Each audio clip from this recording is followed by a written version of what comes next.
हर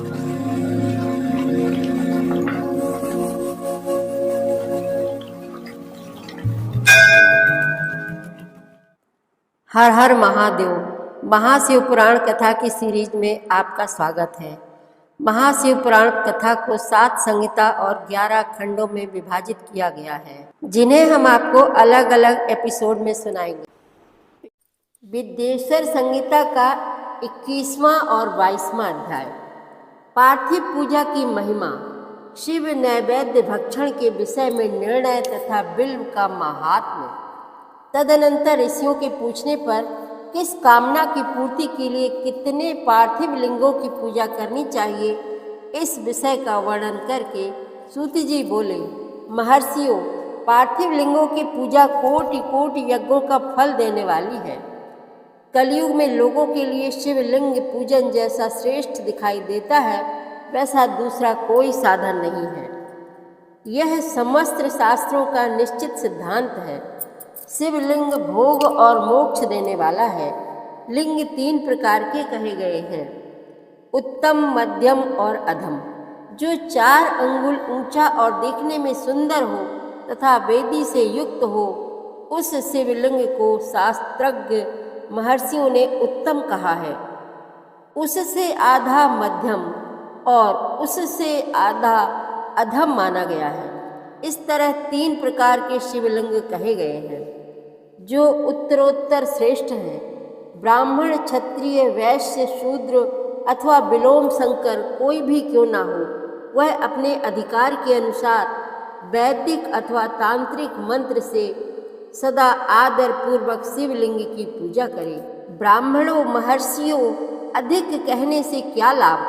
शिवलिंग का पूजन करने में स्त्रियों का तथा अन्य सब लोगों का भी अधिकार है। द्विजों के लिए वैदिक पद्धति से ही शिवलिंग की पूजा करना श्रेष्ठ है, परंतु अन्य लोगों के लिए वैदिक मार्ग से पूजा करने की सम्मति नहीं है। वेदज्ञ द्विजों को वैदिक मार्ग से ही पूजन करना चाहिए, अन्य मार्ग से नहीं। यह भगवान शिव का कथन है। दधीचि और गौतम आदि के शाप से जिनका चित्त दग्ध हो गया है, उन द्विजों की वैदिक कर्म में श्रद्धा नहीं होती। जो मनुष्य वेदों तथा स्मृतियों में कहे हुए सत्कर्मों की अवहेलना करके दूसरे कर्म को करने लगता है, उसका मनोरथ कभी सफल नहीं होता। इस प्रकार विधि पूर्वक भगवान शंकर का नैवेद्यांत पूजन करके त्रिभुवनमयी 8 मूर्तियों का भी वहीं पूजन करें। पृथ्वी, जल, अग्नि, वायु, आकाश, सूर्य, चंद्रमा तथा यजमान, ये भगवान शंकर की 8 मूर्तियां कही गई हैं। इन मूर्तियों के साथ सर्व, भव, रुद्र, उग्र, भीम, ईश्वर, महादेव तथा पशुपति, इन नामों की भी अर्चना करें। तदनंतर चंदन, अक्षत और बिल्व पत्र लेकर वहाँ ईशान आदि के क्रम से भगवान शिव के परिवार का उत्तम भक्ति भाव से पूजन करें। ईशान नंदी, चंड, महाकाल, भृंगी, बृष, स्कंद, कपर्दीश्वर, सोम तथा शुक्र, ये 10 शिव के परिवार हैं, जो क्रमशः ईशान आदि 10 दिशाओं में पूजनीय है। तत्पश्चात भगवान शिव के समक्ष वीरभद्र का और पीछे कीर्ति मुख का पूजन करके विधि पूर्वक 11 रुद्रों की पूजा करें। इसके बाद पंचाक्षर मंत्र का जप करके सतरुद्रीय स्तोत्र का, नाना प्रकार की स्तुतियों का तथा शिव पंचांग का पाठ करें।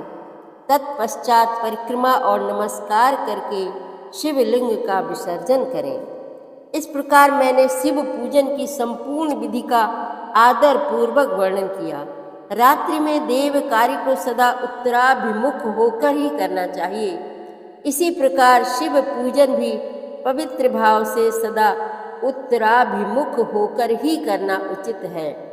जहाँ शिवलिंग स्थापित हो, उससे पूर्व दिशा का आश्रय लेकर नहीं बैठना या खड़ा होना चाहिए, क्योंकि वह दिशा भगवान शिव के आगे या सामने पड़ती है।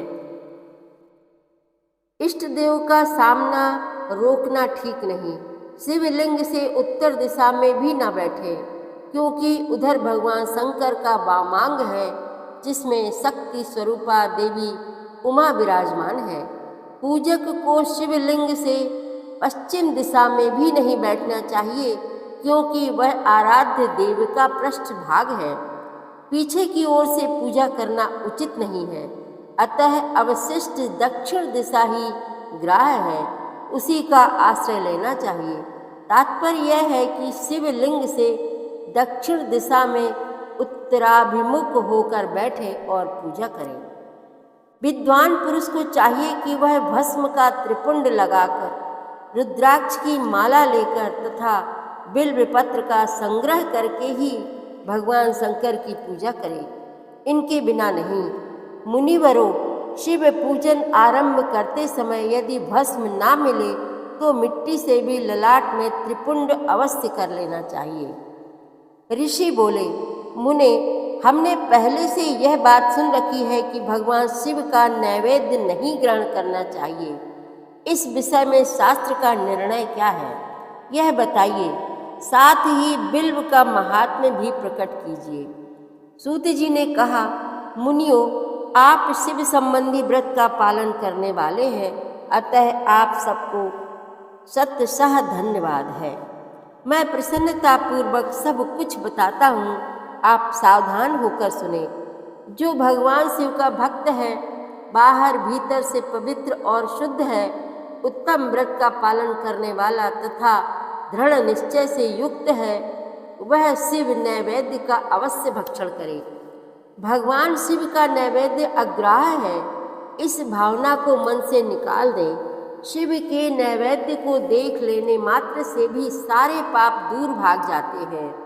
उसको खा लेने पर तो करोड़ों पुण्य अपने भीतर आ जाते हैं। आए हुए शिव नैवेद्य को सिर झुकाकर प्रसन्नता के साथ ग्रहण करें और प्रयत्न करके शिव स्मरण पूर्वक उसका भक्षण करें।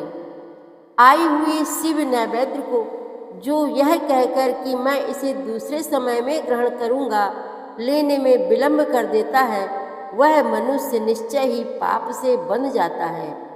जिसने शिव की दीक्षा ली हो, उस शिव भक्त के लिए यह शिव नैवेद्य अवश्य भक्षणीय है, ऐसा कहा जाता है। शिव की दीक्षा से युक्त शिव भक्त पुरुष के लिए सभी शिवलिंगों का नैवेद्य शुभ एवं महाप्रसाद है, अतः वह उसका अवश्य भक्षण करे। परंतु जो अन्य देवताओं की दीक्षा से युक्त हैं और शिव भक्ति में भी मन को लगाए हुए हैं, उनके लिए शिव नैवेद्य भक्षण के विषय में क्या निर्णय है, इसे आप लोग प्रेम पूर्वक सुने। ब्राह्मणों, जहाँ से शालिग्राम शिला की उत्पत्ति होती है, वहाँ के उत्पन्न लिंग में रसलिंग, पारद लिंग में पाषाण, रजत तथा सुवर्ण से निर्मित लिंग में, देवताओं तथा सिद्धों द्वारा प्रतिष्ठित लिंग में, केसर निर्मित लिंग में, स्फटिक लिंग में, रत्न निर्मित लिंग में तथा समस्त ज्योतिर्लिंगों में विराजमान भगवान शिव के नैवेद्य का भक्षण चंद्रायण व्रत के समान पुण्यजनक है। ब्रह्म हत्या करने वाला पुरुष भी यदि पवित्र होकर शिव निर्माल्य का भक्षण करके उसे सिर पर धारण करे, तो उसका सारा पाप शीघ्र ही नष्ट हो जाता है। पर जहाँ चंड का अधिकार है, वहाँ जो शिव निर्माल्य हो, उसे साधारण मनुष्यों को नहीं खाना चाहिए। जहाँ चंड का अधिकार नहीं है, वहाँ के शिव निर्माल्य का सभी को भक्ति पूर्वक भोजन करना चाहिए। बाणलिंग, नर्मदेश्वर, लोह निर्मित स्वर्णादि धातुमय लिंग, सिद्ध लिंग, जिन लिंगों की उपासना से किसी ने सिद्धि प्राप्त की है अथवा जो सिद्धों द्वारा स्थापित है, वे लिंग, स्वयंभू लिंग, इन सब लिंगों में तथा शिव की प्रतिमाओं, मूर्तियों में चंड का अधिकार नहीं है।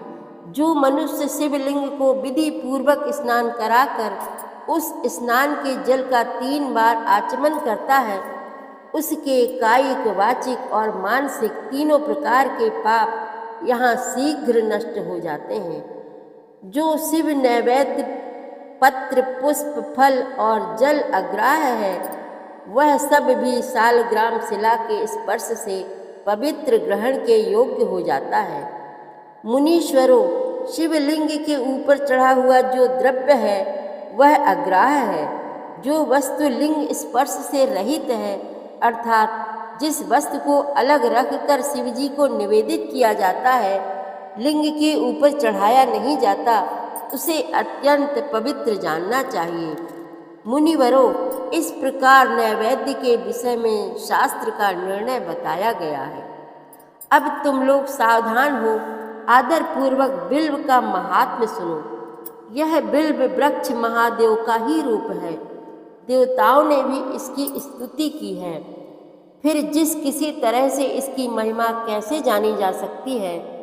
तीनों लोकों में जितने पुण्य तीर्थ प्रसिद्ध हैं, वे संपूर्ण तीर्थ बिल्व के मूल भाग में निवास करते हैं। जो पुण्यात्मा मनुष्य बिल्व के मूल में लिंग स्वरूप अविनाशी महादेव जी का पूजन करता है, वह निश्चय ही शिव पद को प्राप्त होता है। जो बिल्व की जड़ के पास जल से अपने मस्तक को सींचता है, वह संपूर्ण तीर्थों में स्नान का फल पा लेता है और वही इस भूतल पर पावन माना जाता है।